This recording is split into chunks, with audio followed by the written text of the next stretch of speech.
Daily പൂക്കളിടാനുള്ള പൂക്കൾ വാങ്ങുന്ന ആൾക്കാരാണോ നിങ്ങൾ? നമ്മളിപ്പോൾ ഉള്ളത് തൃശ്ശൂർ പൂ മാർക്കറ്റിന്റെ മുമ്പിലാണ്. പക്ഷേ ഇന്നത്തെ വിശേഷം എന്ന് പറയുന്നത് ഇതൊന്നുമല്ല. നമ്മളിപ്പോൾ പ്രധാനമായിട്ടും വന്നേക്കുന്നത് വടക്കുന്നാഥന്റെ മുമ്പിലാണ്. ഇവിടെ നല്ല അടിപൊളിയായിട്ടൊരു പൂക്കളം ഒരുക്കിയിട്ടുണ്ട്. അതിന്റെ ഇനോഗ്രേഷൻ പരിപാടികളൊക്കെയാണ് നടന്നുകൊണ്ടിരിക്കുന്നത്. പക്ഷേ നമ്മുടെ മെയിൻ ഉദ്ദേശം എന്ന് പറയുന്നത് ഇവിടെയുള്ള ഒരാളെ കൊണ്ട് ദേ ഇതുപോലെ സ്കെച്ച് ബുക്കിൽ ഒരു വര വരപ്പിക്കുക എന്നുള്ളതാണ്. നമ്മൾ ചെയ്യുന്ന ഡ്രോയിങ് ചലഞ്ച് വീഡിയോസൊക്കെ നിങ്ങൾ കാണുന്നുണ്ട്, അത് ആസ്വദിക്കുന്നുണ്ടെന്ന് അറിഞ്ഞതിൽ ഒരുപാട് സന്തോഷം. അതുകൊണ്ട് തന്നെ ഇങ്ങനത്തെ കുറച്ച് കാര്യങ്ങൾ കൂടി നിങ്ങളിൽ എത്തിക്കണം എന്നുള്ളൊരു ആഗ്രഹം എനിക്കുണ്ടായിരുന്നു. അതാണ് ആദ്യമായിട്ട് ഈ ഒരു ഇനോഗ്രേഷൻ ടൈമൊക്കെ നോക്കിയിട്ട് ഞാൻ ഇവിടെ എത്തിയത് കേട്ടോ. അപ്പോൾ ഇതൊക്കെയാണ് അവിടുത്തെ കാഴ്ചകൾ ഉണ്ടായിരുന്നത്. ഒരു ആർപ്പുവിളിയോടുകൂടി ഓണത്തെ വരവേൽക്കുകയാണ്.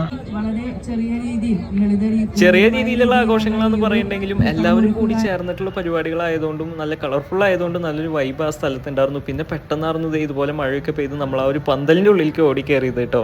ഒരാളല്ല, ഒരു ടീം തന്നെയാണ് നമുക്ക് ആ ഒരു വര വരച്ചു തന്നിട്ടുണ്ടായിരുന്നത്. ആ വീഡിയോ ഓൾറെഡി അപ്ലോഡ് ചെയ്ത കാരണം നിങ്ങൾ കണ്ടിട്ടുണ്ടാവും എന്ന് വിചാരിക്കുന്നു. പിന്നെ അവിടുന്ന് ഒരാൾ കൂടി നമുക്ക് വര വരച്ചു തന്നിട്ടുണ്ടായിരുന്നു. ആ വീഡിയോ നാളെ കൃത്യം 11 മണിക്ക് നമ്മൾ അപ്ലോഡ് ചെയ്യും.